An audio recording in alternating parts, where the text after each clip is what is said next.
Since March, the office is technically open if we want it. But they're being really cool about letting us voluntarily come back whenever we're comfortable or whenever it's safe. And you guys know this industry's so much about networking and talking to people in person, so that's kind of tough. But honestly, just happy to have a job and happy to be able to continue doing it during this time. Right. Yeah. So how many people go down there?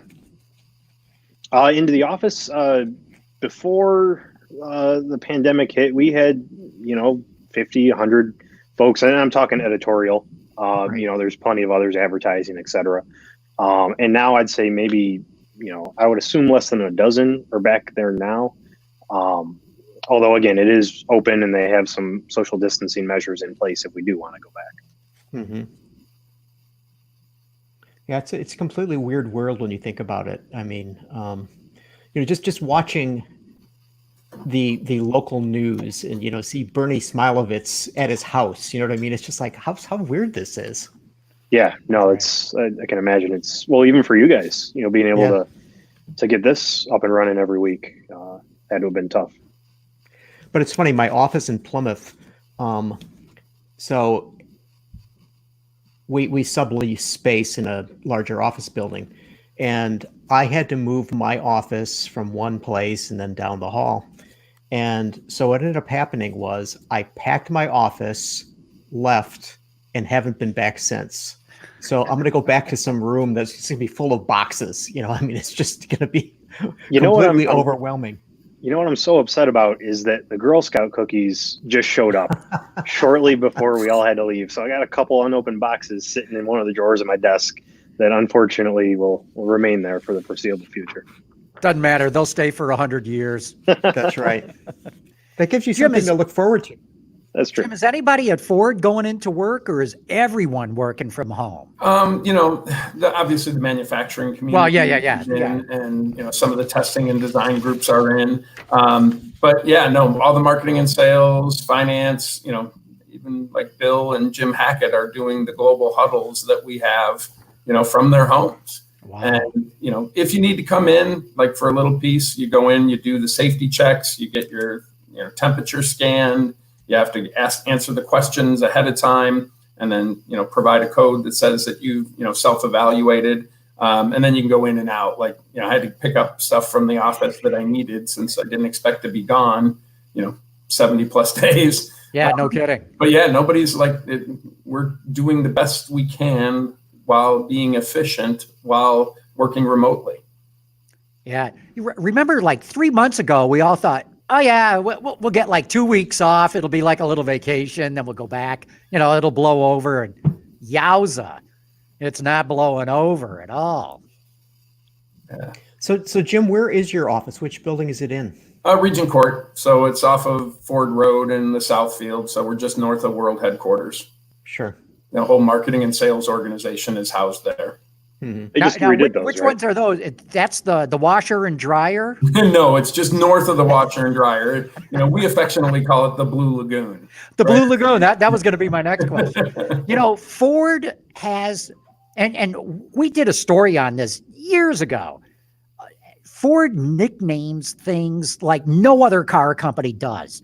Everything around the Dearborn area, from the Glass House on down has got a nickname. A nickname and an acronym. Right. Yeah. So like when you're in the field, right. So, a lot of the marketing and sales people, even on the product marketing side, you work in the field calling on dealers or, Motorcraft accounts, and you come up with acronyms right in the field. So I come back and start doing the product job on Mustang in 2004. And they start talking about LEV, right, in the program. And I'm sitting there in the field. That means lease end value, right? So when you're talking to dealers, LEV is, okay, what is the lease end value before you have to calculate the payment? And obviously it's low emissions vehicle in the product world. And I kept sitting in these meetings going, why are they talking about lease end value on this calibration question? And, finally had to raise my hand. Hey, sorry, what does this have to do? So yeah, we have nicknames and acronyms that you have to work around Ford, and it actually helps you learn a little bit. Yeah.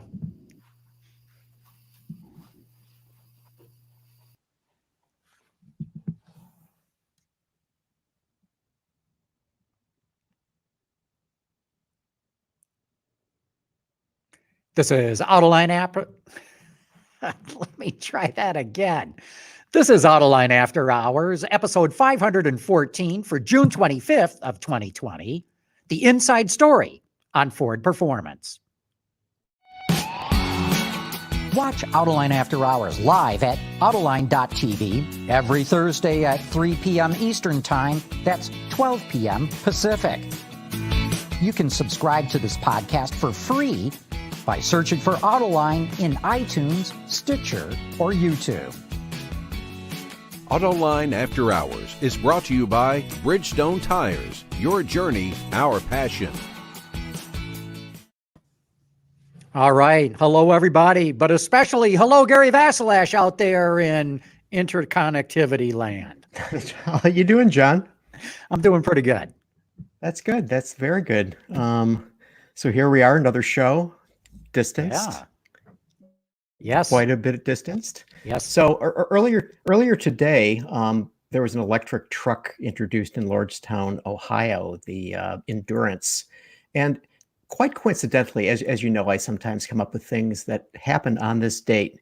So on this date in 1981, and this will tie in with our special guest, by the way, sort of. Okay. 1981 at Greenfield Village, which is on the greater Ford Motor property, a postage stamp, a 17-cent postage stamp was released by the U.S.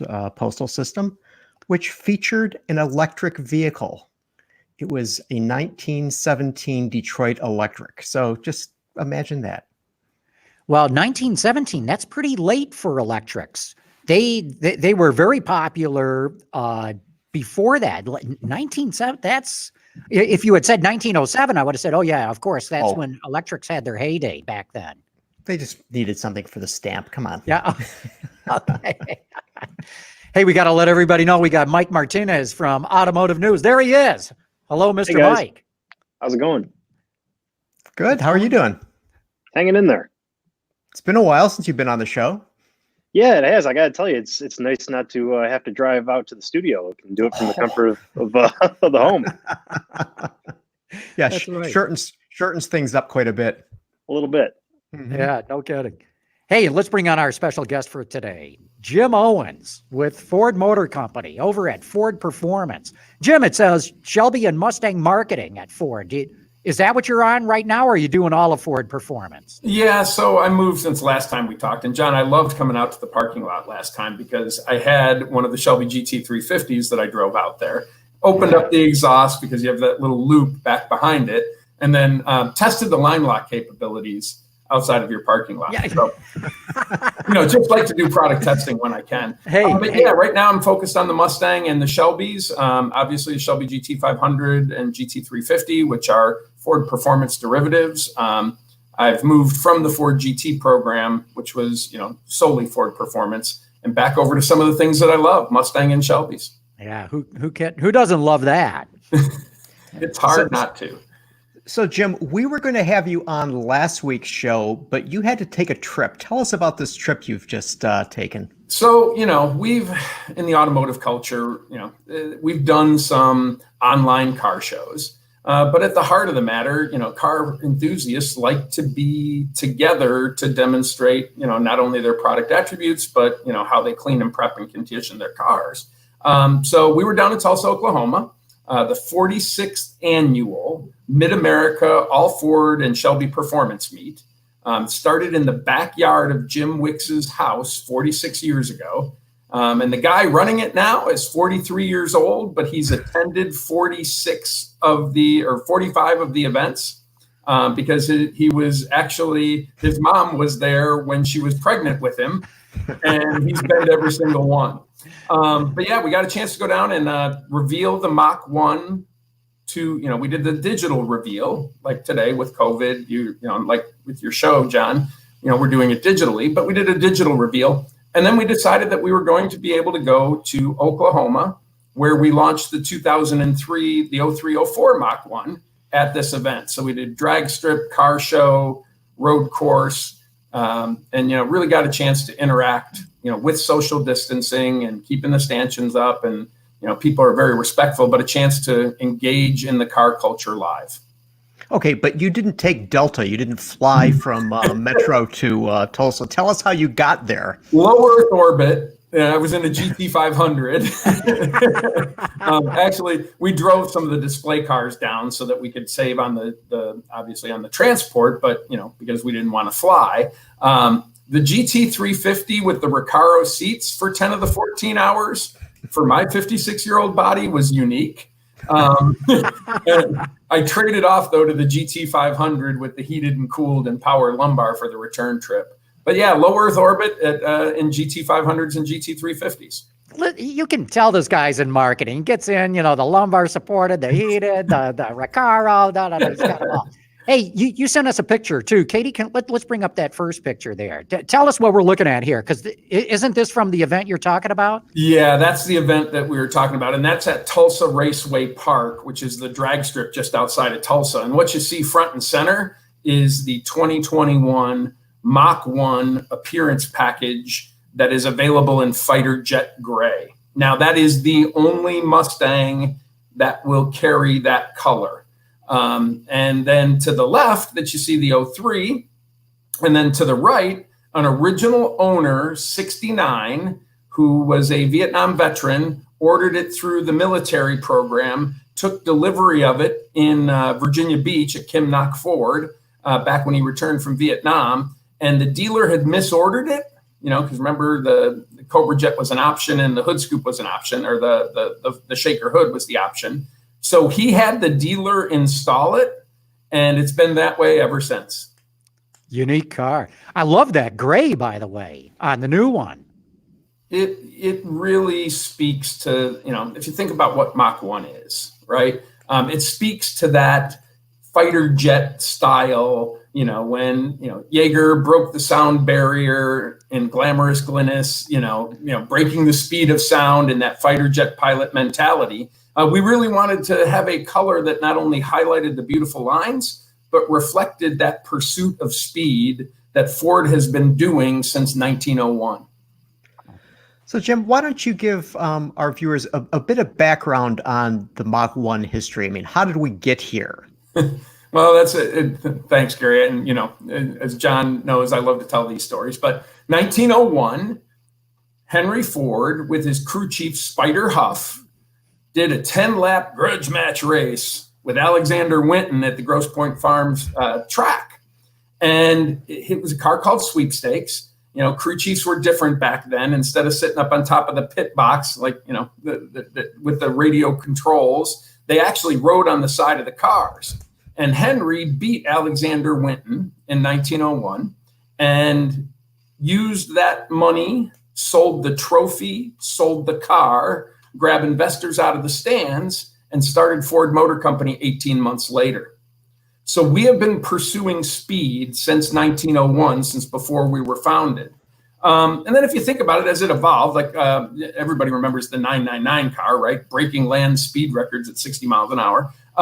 We started pursuing speed as an innovation and technology to help the cars and trucks that were on the street. And we've continued to do so. But think of Ford Aerospace when we were going to the moon. Out in California, the men and women of Ford Aerospace were working on the projects getting to the moon. That's all about speed and aero, right? Speed, power, and aero.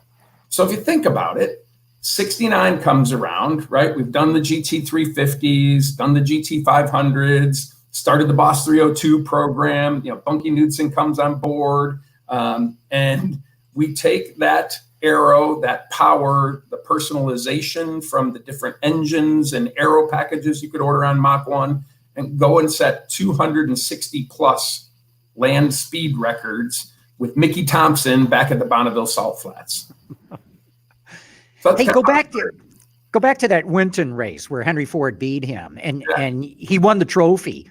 Am I remembering right? Isn't that trophy disappeared? And what I heard is that Edsel Ford would love to find that thing. I think he's even offered a reward or something like that, but gone for a search. People would love to find that cup that Henry Ford won. Yeah.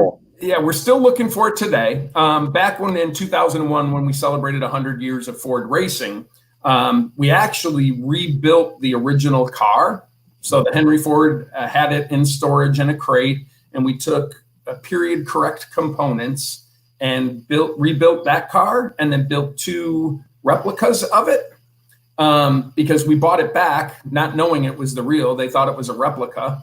And then we rebuilt it. And then so in 2001, we ran a contest that said, if anybody has this Tiffany trophy, and we showed the picture of it, we would take them to any race in the world, because Ford Performance or Ford Racing at the time wanted it back. And we still, to my knowledge, have no takers on it.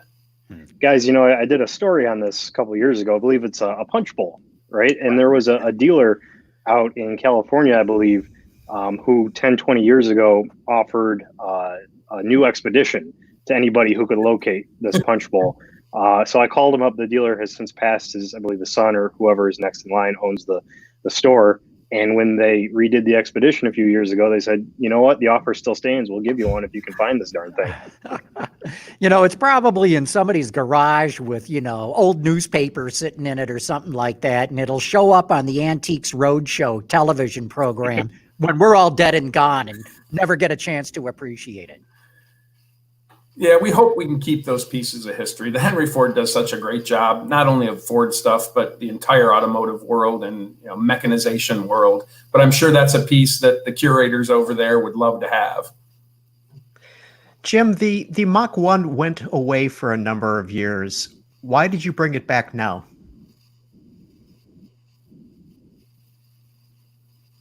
If you think about it, Mach 1, when we started in 69, actually Mach 1 replaced the Mustang GT in 70, right? So the GT nomenclature went away. We sold over 70,000 of the Mach 1s and about 6,000 of the GTs in the 1969 model year.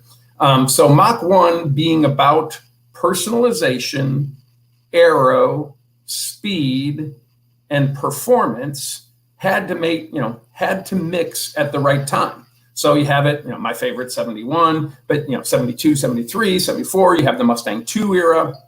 We brought it back again in 2003 when we had the right platform, the right experience with the platform to be able to deliver what Mach 1 is. If you think of the men and women on the Mustang team and the Ford Performance on the Shelby team, we've had that platform since 2015. And, Tom Barnes and Widman and Nick Terzis and all of the folks out there have learned an awful lot of things about that platform since we launched. And now when we get the opportunity to deliver on that speed, that personalization, and that performance from an aero perspective, it was the right time to bring out the Mach 1. Jim, I'm curious, you were just down in Tulsa. Anytime you're dealing with vehicles like the Mach 1, like any Mustang badge vehicle, you got a lot of enthusiasts, a lot of purists.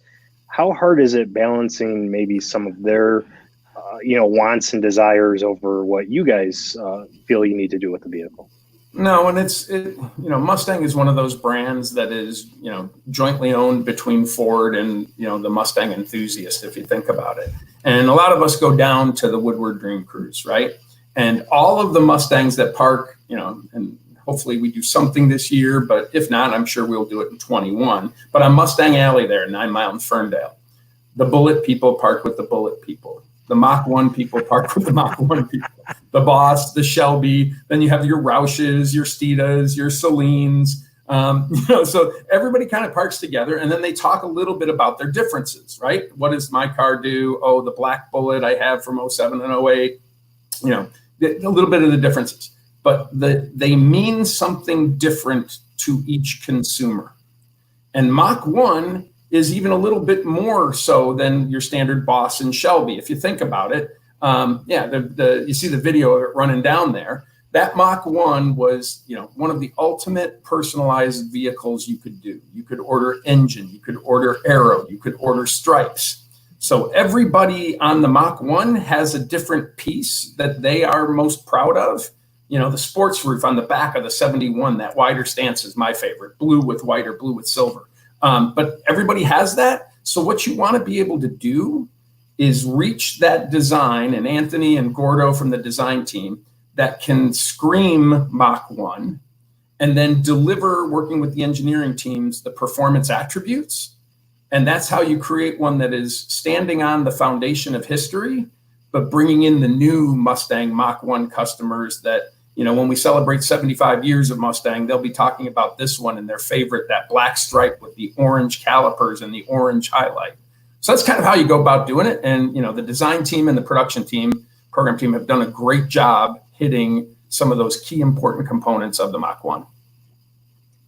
I've got to believe from a marketing standpoint too, not having the Mach 1 in production continuously, bringing it out now makes it all the more special and probably easier for you to market it. Yeah. And every question, and I've been doing Mustang since, Gen 5, right? I started at end of Gen 4, like the last of the Cobras, 03, 04s, the Terminators. So every time we come out with a Mustang, the Mach 1 crowd goes, well, where am I? Where are we doing it? So, we waited for the appropriate time where we could dial in, and literally, this is marketing speak, but the pinnacle 5-liter performance Mustang we've done, right? I mean, it is going to be, the best performing 5-liter. And, from 15 to all the things that, Tom and Carl and Terzius and those guys have learned from the 15 going forward, can be delivered in this Mach 1. It's the right time to do it. And it was, easier to market, John, when you have some people who want to be there. But then we think we hit the mark because it looks good, even if you don't know what Mach 1 is. So, Jim, is there a quicker cadence that you're having in terms of performance vehicles? I mean, the GT500 was just last year, right? Yeah, I mean, and last year, I think we announced at one point in time, like the biggest performance offering that we'd had in Mustang. And a lot of the people, some of myself included, right? Solid rear axle, knuckle dragger, like the old school stuff, from the 60s. Look at the 60s as that heyday of performance, right? That was when and I'll tell you, there is no better time to be a performance consumer from all sports cars, but specifically for Mustang, because we have the ability and the technology to be able to deliver that performance in multiple different flavors. The GT500 is not the Mach 1. The GT350 is not the Mach 1. Even the Bullet from the last one, Steve McQueen, best chase scene ever, Highland Green, that is not the same. And we can keep delivering those type of performance derivatives, through the innovation and technology from our engineering team. Guys, I think there's kind of a trend, and I think Dodge has proven this really works. Some of those platforms probably old enough to drive themselves, if you think about it, but yet they continue to see some sales success in terms of the higher performance models they come out with, boost in horsepower. And Jim, I'm wondering, obviously with things like the Bullet, things like the GT500, now Mach 1, I'm sure that's helping boost Mustang later on in its product cycle. Is there any effect on the actual base car itself? Do you think seeing some of these additional models maybe pull customers in more? Yeah. And, the sports car segment, and I think, John, you and I talked about this last time, the sports car segment has been shrinking, right? I mean, it's not as large of a segment as it once been. So these vehicles, that you see as a 4 or 5 year old, and you get your mom or dad or your uncle or grandpa to buy it to you at, the local store where you buy the Hot Wheels, bringing those performance vehicles in sets the duck for that, that desire for a Mustang early. And then these performance derivatives then get you into that EcoBoost. Like I launched the 05 and, our GT, and we were so proud of it. 4.6 liter had 300 horsepower. Our EcoBoost 4-cylinder beats that both in horsepower and torque right now. And our high performance package one, that's 332 horsepower, the Focus RS motor in there. It does drive people into the sports car segment where they look at the GT500 or they look at the Mach 1 and they get excited, and then they see the Mustang GT or the EcoBoost and they select that, knowing what the car is capable of. Hey, we got a question here from Mike Flowers. He wants to know if the Mach 1 is going to have carbon fiber wheels as an option. In the 21 model year, we've announced what we're doing in the 21 model year, and the carbon fiber wheels right now are going to be on the GT500. but no, not on the Mach 1. We've got those beautiful Magnum style wheels on the non-performance package. An updated version of that old thick Magnum that, kind of goes from the center spoke and goes wider in a beautiful color. And then on the performance package, you have that spider web design that is aluminum that, holds the stickier tires and, really delivers on the visual and the performance, but no carbon fiber at this point in time. Jim, how much borrowing is there between the Mach 1 and the GT500 and GT350? Gary, we learn things, right? And it evolves. And so when you have Carl Widman, who is the chief of both Ford Performance and the Mustang, there's a lot of synergy that's able to be done from the engineering teams. So you look at the things that work and that can work to help deliver on the goal that you have for the vehicle, and you leverage those learnings, like the underpan, the cooling aspect of it. So on a Mustang GT, we have underbelly pans farther in on the front and rear than we've ever had on the 5-liter. And we incorporated the design from the bottom, even though the rear valence is different with the 4.5-inch exhaust and the lower tip. But the underside of that underbelly has the same cut in it that's kind of like angled upwards so that it draws air in to cool the Torsen 373 diff. Direct learning from the GT500 that we took in there because it helped meet that functional requirement. So a lot of it. I love hearing all this talk about belly pans and stuff like that. Aerodynamics has been largely ignored by mass production vehicles for decades. And it's so encouraging to see what you're talking about here of really getting the ultimate in performance. And you know what? A belly pan, that doesn't cost a whole lot, but it can really improve the performance of a car. Really improves the aero. And I think we started this back in with the GT500 launch. And I don't know if you guys were down there for it. We did it. We brought everybody into the wind tunnel. Sorry. We brought everybody into the wind tunnel and the slow speed one. And we did the color mapping of the smoke so that the journalists and the consumers could see. And then we took the CAD data for the computational fluid dynamics, something like that. I'm not. Yeah, you got it right. CFD. And it's the color coded of the different airflows over the vehicle to demonstrate that aerojon that you're talking about that meets a bunch of different needs: cooling, coefficient of drag, downforce, while still being efficient. And the teams have been doing wonderful work on that on the Mustang, and you're going to see a lot of that from that front end of that Mustang Mach 1. No shaker hood. Well, I appreciate that it was, we're 20 some odd minutes in there before somebody asked that. I appreciate the delay. So I kind of go about it this way. And Mike, you brought up before different interests from the customers on those specialty vehicles. So I started out in that picture that was on the drag strip. I showed you the car there and a legitimate vehicle that we were using for it just happened to be there for the blue that we could match.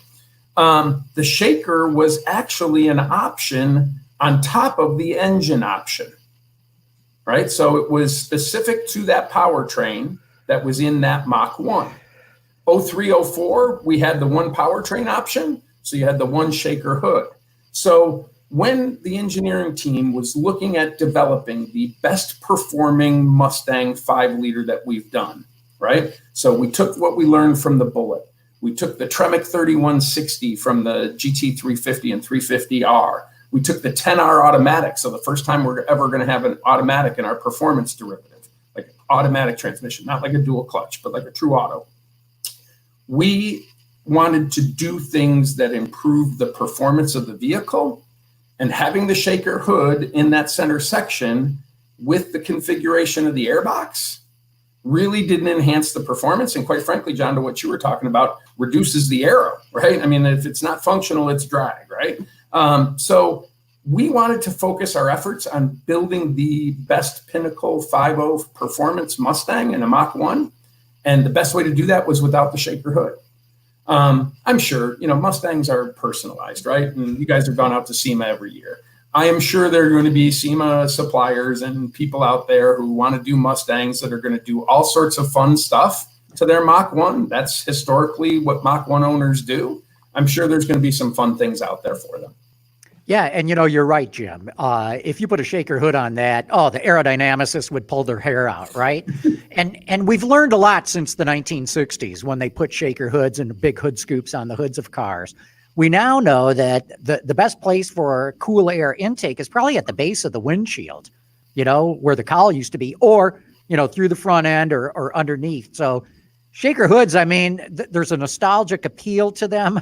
But these days, it's going to be a detriment to your performance, not an enhancement. Yeah, and we're trying to put the resources that we have into enhancing the performance of a vehicle that we knew was very capable to begin with. So a lot of people want it, but I'm sure if you wanted to personalize it yourself afterwards, that there are going to be a couple of companies located in southeastern Michigan who are going to gladly probably do it for you. Oh yeah. No, you've opened the door for the aftermarket, no question about it. Hey, we got another question here from Dale Leonard from Cleveland, Ohio, who tags himself as a Save the Manual supporter. And he'd like to know where you guys stand with manual transmissions from Mustangs from this standpoint. He says, I've noticed that you're building fewer Mustangs with manuals. Are you slowly phasing them out? Well, I mean, John, I don't talk about future products on these shows, but I will start out by saying we were talking about the building I work in when I'm not working from home, which is Regent Court. And on the 9th floor used to be the marketing offices. And we had this big little cork board up along the wall. And we had an 8.5 by 11 printout that said a picture of the stick shift and the statement that said North America's #1 anti-theft device. I mean, the amount of times that I'm teaching manual transmission courses now, my girlfriend's son, he just bought an 06, he just turned 16, and he's learning how to get off of a stop on there. All of my daughters know how to do it. There is less of a marketplace for a manual transmission, but as you see, we offer the manual transmission on EcoBoost on Hypo only. You can only get the Hypo. We can get the automatic version on it as well. But the manual transmission is still a third pedal hardcore portion of the Mustang lineup that is in the 21 model year, because there's a lot of us that love the third pedal, right? It's the emotion that you get and you feel it in there. And then there's other people who like the flavor of the GT500 with the DCT that magically knows that I'm a poor driver and I'm going to be late apex coming out of the corner, and it's going to put me in the right gear and the right RPM to try to make me faster. So it's a different strokes for different folks, but the full 21 model year lineup has both manual and automatic performance derivatives for the first time. Jim, cool. Can you give any sense of the take rate right now on the GT500 with the automatic? What are you seeing in the early days? In the GT500, so GT500 has only the DCT, so that's a that's right. Okay. Specific box. Now the amount of people, but no problem. But the amount of people, I think, to your question, going from manual to automatic mode, the moment you buy that car, the first thing you do is you hit the M button in the little center dial, and you use the paddle shifters because you want it to be that manual mode, and it's true, legit DCT. But then all of a sudden you start figuring out that, hey, this car is a little bit smarter than I am. And you start going into the actual full-time drive mode, unless you're pulling both paddles back to rev the engine, because when you pull both paddles back, it disengages it entirely and you can do your engine revving. But to your point, Mike, yeah, they use the manual aspect of it, but they also count on that automatic portion of the DCT to help improve their performance on the race course.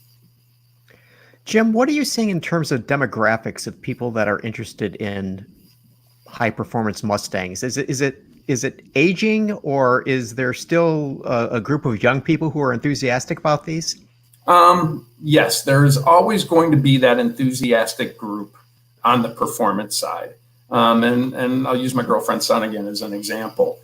He's 16, part of the robotics team, likes to build his own stuff, actually took his 06 and changed the face so he could have Apple, the iPhone connectivity on there. Literally remove the dash, remove the seats, put in the wiring harness, put it in from 6 p.m. when we bought it till 2 a.m. when he called his mom. He's like, Mom, I fixed it. Anyways, my point for bringing that up is he's 16 and it has the Ford Racing cold air kit, the Ford Racing cams, and the Ford Racing intake. And while he's very responsible, like, he's not out there, doing silly things in it. He really enjoys that performance. So there is the younger demographic that loves the performance, all the way up to the Bob Bondurants of the world. And, Carroll, God rest his soul, when he was, 88 and still doing silly things on a racetrack. That performance love is it is ageless and timeless. And that continues to be a source of our sales, is that performance buyer. Now it might be different, like, tuners back in the day, and I used to take the little beer pop top and adjust the carb jets and floats, right, when you're doing it. Now they plug in their 120 pin connector laptop in the passenger seat, flip it over, and start tweaking with the calibration. That love will continue along with the performance vehicles as long as they're out there. Yeah. Hey, look, we've got a lot more to talk to you about. We got a lot of questions coming in from the audience, but we got to take a quick commercial break right now, because we're going to give a shout out to our good friends at Bridgestone.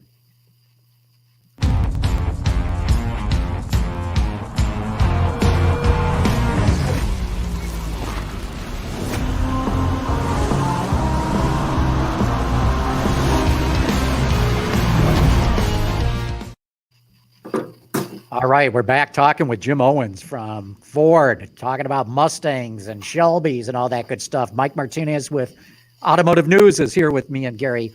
Jim, I know earlier you said you're not going to talk about future product. We got a question from Ken Monkern here.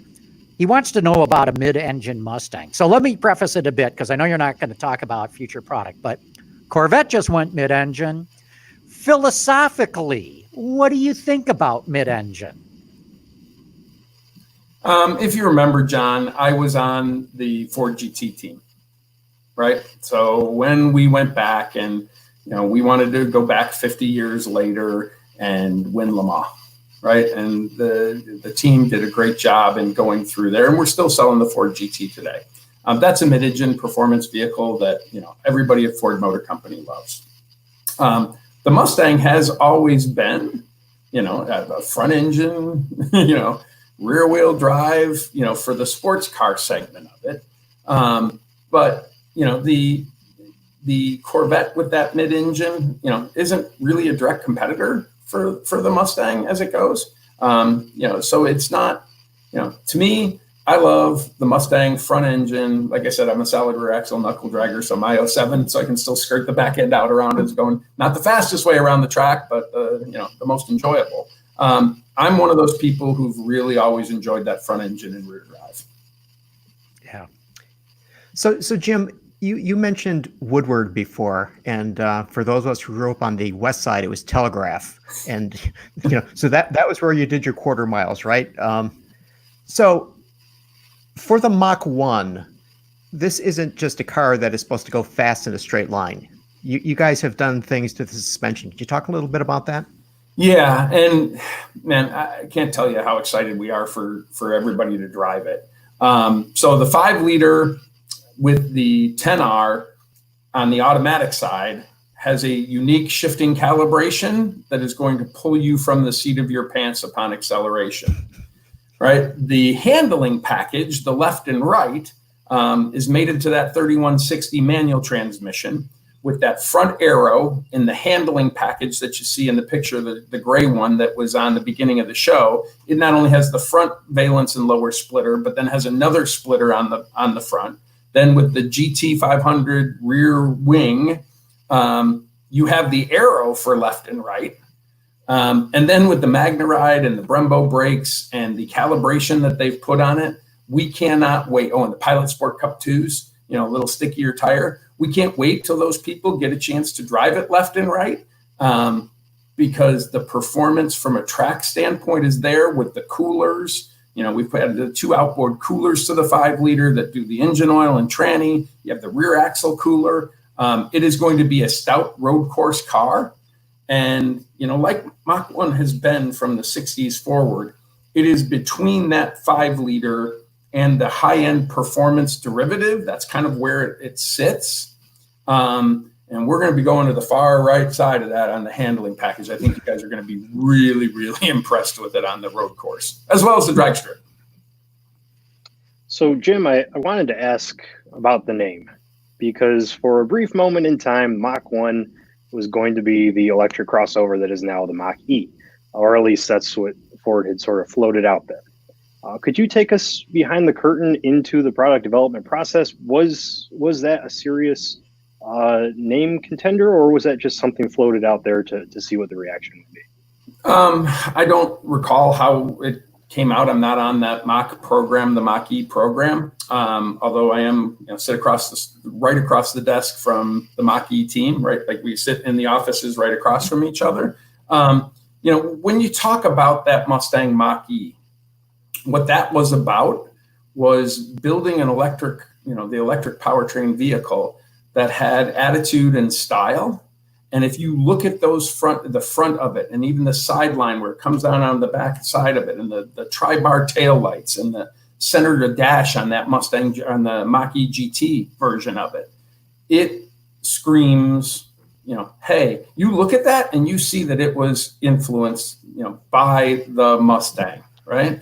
The Mach aspect of it, you're talking about speed, right? And, torque on electric is instantaneous, right? I mean, if you go there, so that Mach nomenclature, seems to make sense between Mach-E and then the Mach 1 that we have on the 5-liter Mustang that we're unveiling in 21. Hey, we've got a number of questions about the Mach-E. One comes in from Bill Kerr from Arlington, Texas. He also says he's got reservation number 5807. But he points out that you showed the Mustang Lithium at SEMA, and he says, are you going to have performance components for the Mach-E? And he says, can we get a hint about upcoming performance versions of this vehicle? Well, and again, as we don't talk about future product, I know we had a couple of months ago, I think we had a really special Mach-E that was extremely quick that we revealed, 1440, and called it the Cobra Jet. So yeah, I'm sure there's going to be components that are available on the aftermarket for performance enhancements, but on the base car or the base Mach-E itself, if you think of the Mach-E GT, like it has Magnerized suspension, it has increased braking components. They went down to the simulator in Charlotte, where our race simulator is, and loaded that program in there for those driving dynamics that are characteristic for performance-based. And that's all in that Mach-E GT. And we can't wait for customers to drive it. All right, we've got another question here from Dave Tuttle. Wants to know, are you going to have cooling for the battery and inverter? And he wants to know, can you get down into the low 2-second range with it? I do not know. I'm not technically competent enough. I wish I could answer that question, John. I'm sure we can get back to him as regards to it. I'm not just equipped enough to answer that question. Yeah. And speed, how fast do you think this Mach-E is going to be? If you remember the Back to the Future movie, flux capacitor. I don't know if the top speed has been announced off of it. We'll have to get back to it on that. I don't know enough about the Mach-E in itself from the marketing standpoint to be able to comment on that. Okay.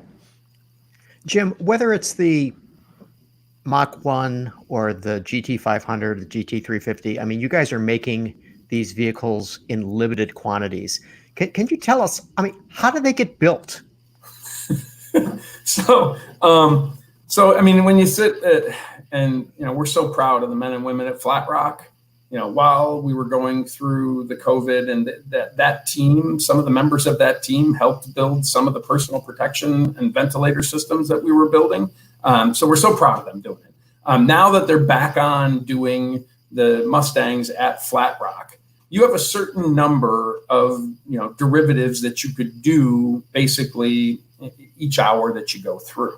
And the way that assembly line works, it knows which vehicle is coming down and pulls the right transmission, the right engine, the right front fascia, the correct front fascia, the correct rear wing, magically as it goes down. And I mean, I've been working with that plant since back it was AAI days, when we brought Gen 5 there. And at that point in time, it was Auto Alliance Incorporated, joint venture between Mazda and Ford. And you could see going down that assembly line, all three of the versions of the Mazda, all the Mustang versions, which if you think of, 6-cylinder, 8-cylinder, eventually Shelby GT 500, right? Because that came out in 07 model year, coupe and convertible, and they'd all be in the line together. And it's an amazing thing that the members of the UAW team have built down there. Hey, we've got a question from Roger Blows. Not so much a question. He says, ask Jim Owens to comment on that crazy story about the solo driver. Solo driver took a rental 2019 Mustang GT, added some fuel tanks, went from LA or New York City to LA, set a new cannonball record, 25 hours and 55 minutes. And he beat a bunch of other cars that have done this. Mercedes AMG, Audi A7, and they had 3-man crews. What do you think about that? I think that we encourage our customers to obey the speed limits that are out there across the United States. And that if they really have the need for speed, you go out and join us at M1 or at Hallett or one of the racetracks where you could really demonstrate it. We've done some rental performance vehicles. I mean, if you remember the GT350H back in the 60s, the black with gold stripes, and they had more towards the end. And then like our 06 and 07 Shelby GTs, the GTHs that had the black and gold that Hertz went. And, there were stories out there at the time about people taking engines out of the 60s cars, the rental car, dropping them into their Mustang, going to the racetrack, and then taking it back out and putting it back in. I'm sure the rental car company probably wasn't happy to see that. But we have done some performance-based rental vehicles that we've been really happy with. So Jim, you've worked on innumerable cars. Tell us about some of your personal favorites.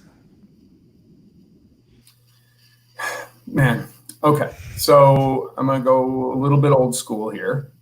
The first love that I got into the cars and performance vehicles was drag strip straight line. My dad's buddy was a service manager at the old AMC stores. And, I fell in love with a Javelin because we used to go down to US 30 drag strip where the great ones ride, every Friday night in Teston Tunes. And, back in the day when you used to go over the railroad tracks, remember how the tracks that had that little upfit, Mike, you're probably not old enough to remember, but we used to have things that are over the top of it. So you drop the front wheels. This guy's dad, David Hoyt, would drop the front wheels on the railroad tracks and sit in there and spin to warm the tires before we got out there. So that's what drew me into it. My favorite Mustang is a 71 Mach 1 blue. I really love that car. It's, some of my user IDs and passwords is 71 Mach 1, right? That is my favorite overall Mustang of the ones that I've done. And then a lot of, I worked for Carroll for 4 years directly.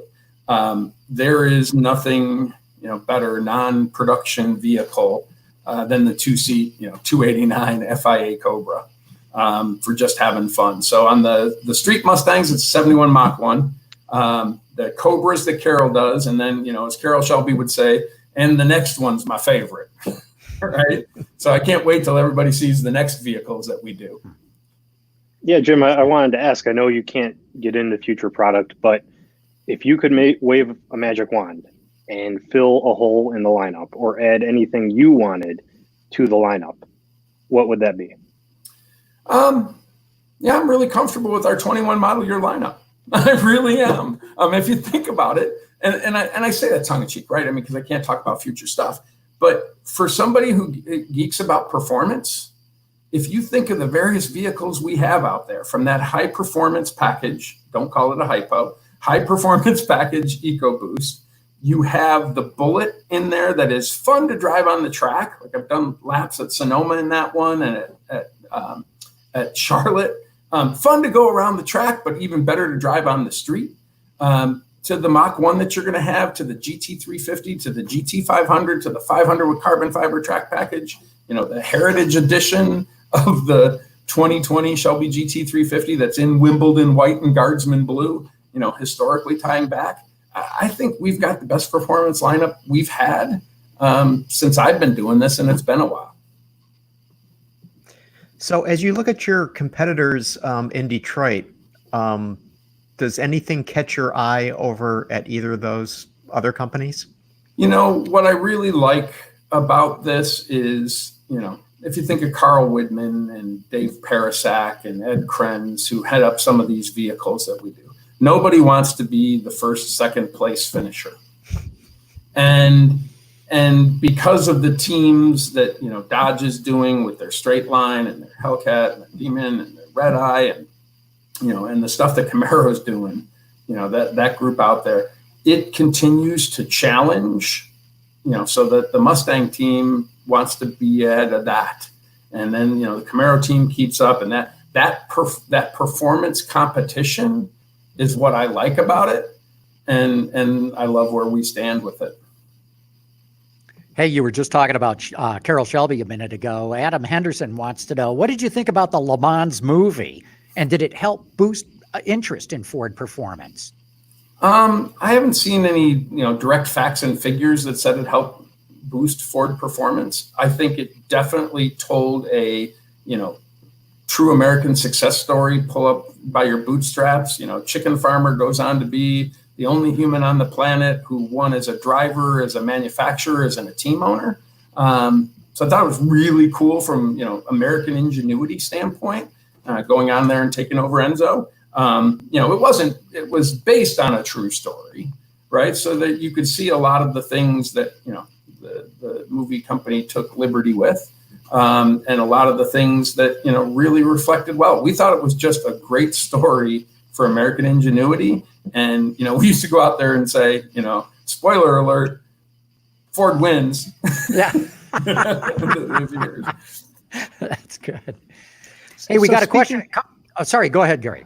Okay, so speaking of America, so we've talked about Charger and Challenger and the Camaro and the Mustang, and these are quintessentially American cars. What is the reaction to a GT500 in Europe? So the GT500 is not homologated for Europe, but the Mach 1 and the Bullet are the first, big performance derivatives that we've done that are homologated globally. Like, we did a global reveal for this. The Shelby name in Europe is extremely strong, like really strong. And there are a lot of those cars over there, that customers take in and homologate on an individual one-on-one basis. So that is really strong over there. But the Bullet and, the Mach 1 coming up in 21, we expect that, the demand was off the charts.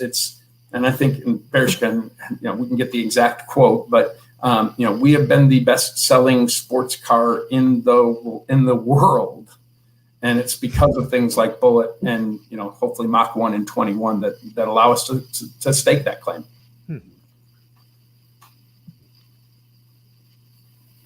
Okay, we got another question here. I'm looking it up now. Since you were talking about exports, where is that now? We had a question here from an owner in Australia, Jude Karianjahi. I hope I said that right, Jude. He says, in Australia, the Mustang is selling like hotcakes, going great. But the criticism is the interior. Too much plastic. Any thoughts about upgrading the interior? We have quite a few options in the interior, from your entry model all the way up to your Shelby, or in Australia, up to your Bullet, that has different levels of interior. And, it's a consumer taste. Like, what do you want? Do you want the leather stitch dash? Do you want to get the Bullet with the green stitching in it?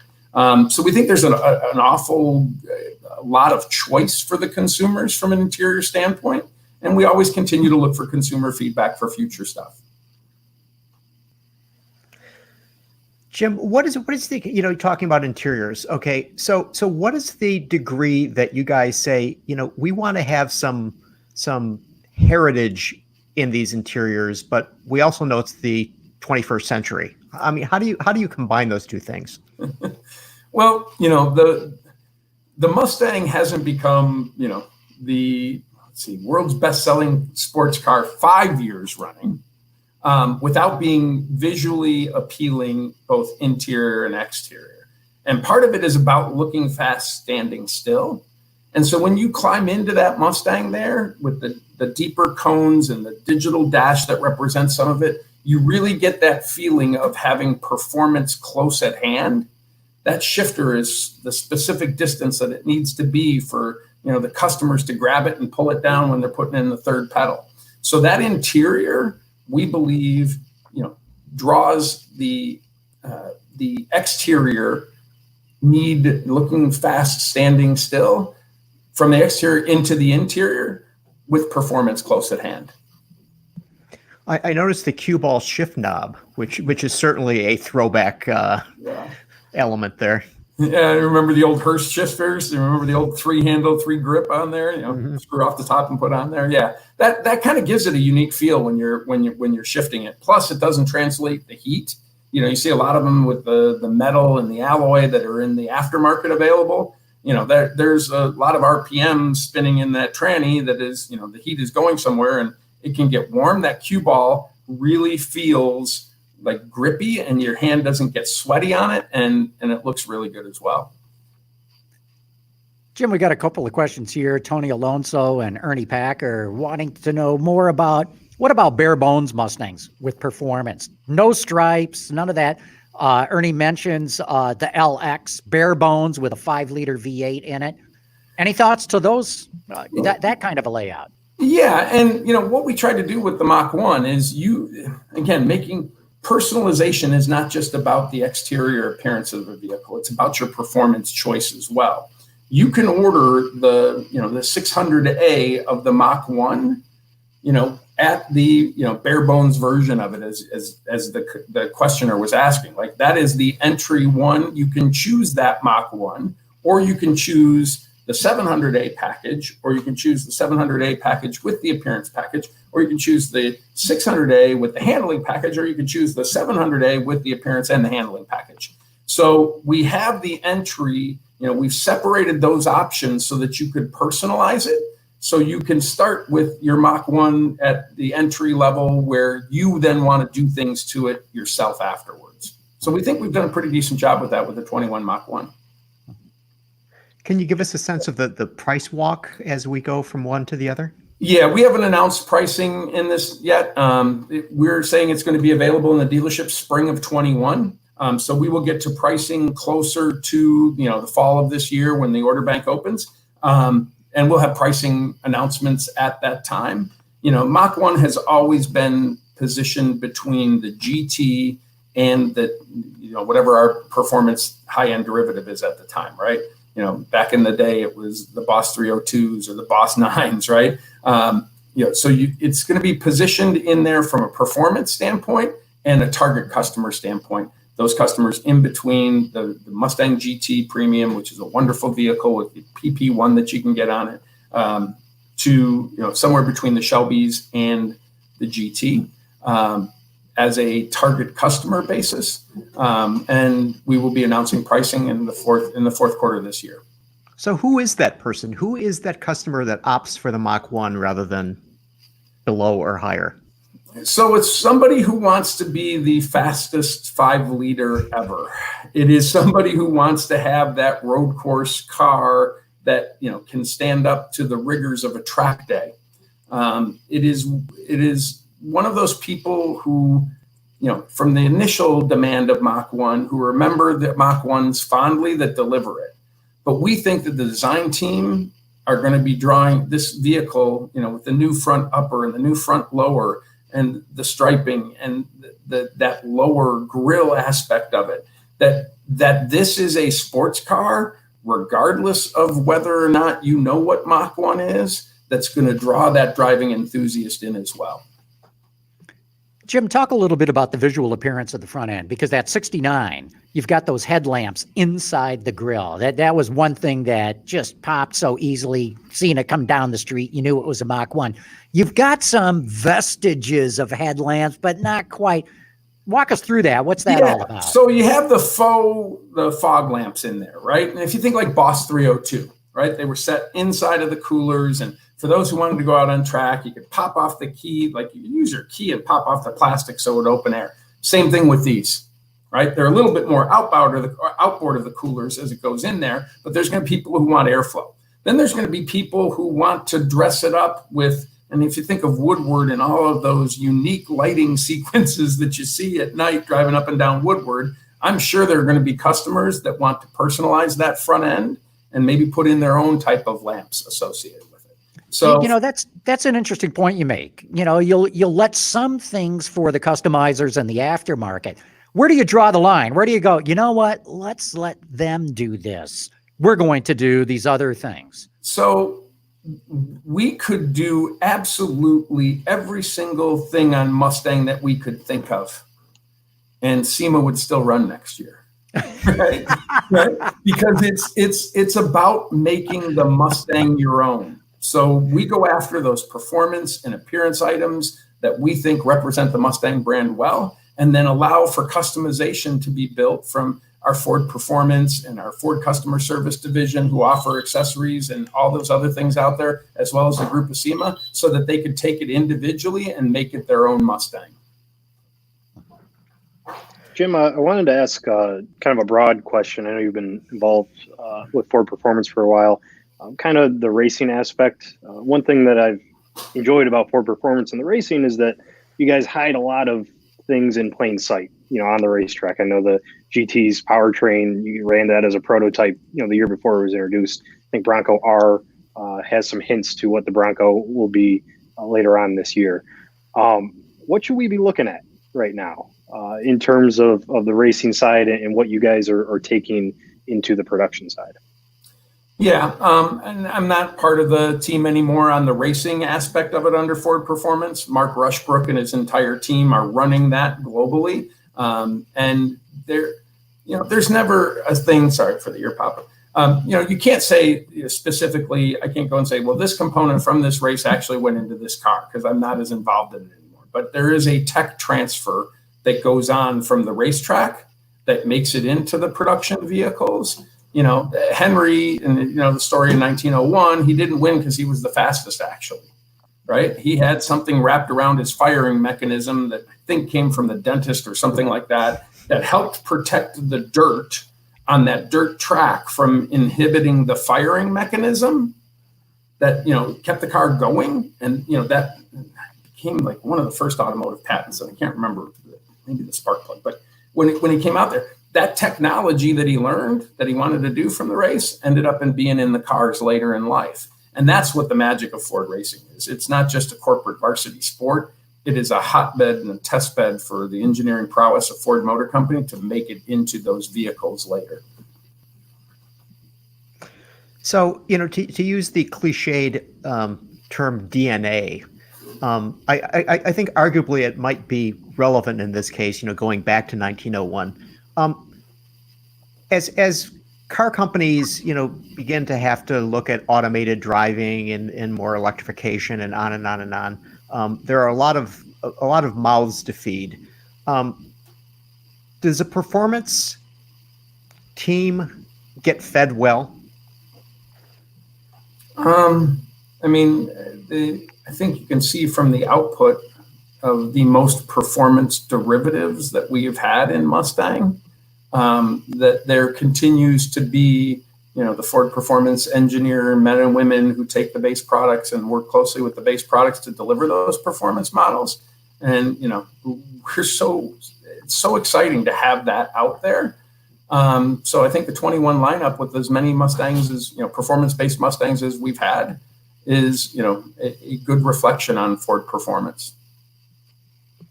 Hey, we've got a question here from Paul Tucker. Wants to know, what exactly do you get with the appearance package? Is it orange accents, calipers, seats, stripes, pinstripe, what?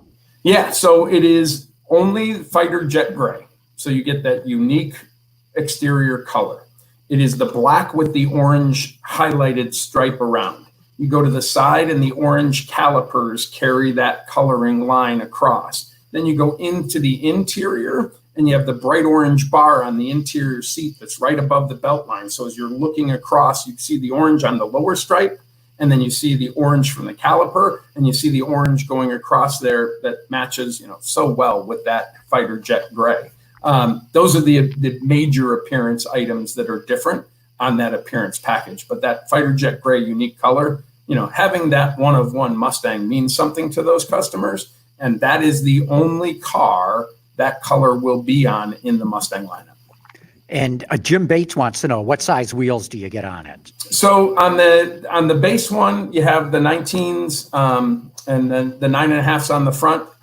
On the handling package, we go a little bit wider, and we go to the Michelin Pilot Sport Cup 2s. So the 9.5, 10 front and rear, 4Ss on the normal package, and then the Pilot Sport Cup 2s on the performance package. Gotcha. Is the Mach 1 going to be a limited edition? I mean, should people start ordering as soon as they can? Well, we've announced it as a limited edition. And when we say limited edition, we will not be building to customer demand, right? It will be allocated under the specialty allocation program on there.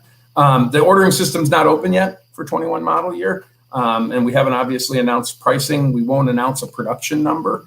But yeah, if you're interested in the Mach 1, it will start to be, information will be going into the dealers in the fourth quarter for ordering. And we will look to see it in the spring of 21 in the dealerships. So just to be clear, you guys will set a number, and once that number is sold, that's it? We will not produce to full consumer demand. So when you go through and you look at the production, the throughput, how many can we do? What do we need to be out there? That number will be limited. It's just not like, like a 15, right? When we did the 1964 limited edition, we did 1,964 and a half of those, right? The half buck still sits in the design studio. But we called out a number. The Boss 302s, we did 3,000 of the base Bosses and 750 of the Laguna Seca versions. Those are an announced hard number type program. The limited ones are based off of, we know what consumer demand is going to be, and we have the production element off of it, and we will not be able to build to that production number. Wow, really interesting. Hey, look, we're at the top of the hour here. We're probably going to have to wrap this up now, but Jim Owens, thanks so much for coming on. Boy, we talked all kinds of things Mustang, and it's really great to see you guys bring out the Mach 1 again. No, we're really happy, John and Gary, Mike. You can tell the Mustang team, people like me, we enjoy this, and we really enjoy it. It's one of the things that has make Mustang, the best-selling sports car over the last 50 plus years. There are men and women on the Mustang team, from in the Ford Motor Company team, from Bill Ford and Henry Ford III, Jim Farley and Elena Ford, and people out there who all of us love Mustang and we love to talk about it. And the Mach 1 represents something that we're really proud to talk about. And we're so glad to be able to share it with, people, enthusiasts like you and your audience. That's great. And we can't wait to drive it. I can't wait to drive it. Most importantly of all, right. Yes. And Mike, thanks for joining us too. Great to have you back on Appreciate again. it. Thanks, guys. Good to talk to you. Thanks. Okay. Thanks, Stay everybody, well. for having tuned in. Autoline After Hours is brought to you by Bridgestone Tires. Your journey, our passion. Visit our website, Autoline.tv, where you can watch us live Thursday afternoons. Get your daily fix with Autoline Daily and in-depth analysis and interviews with Autoline This Week. There's all that and much more at Autoline.tv.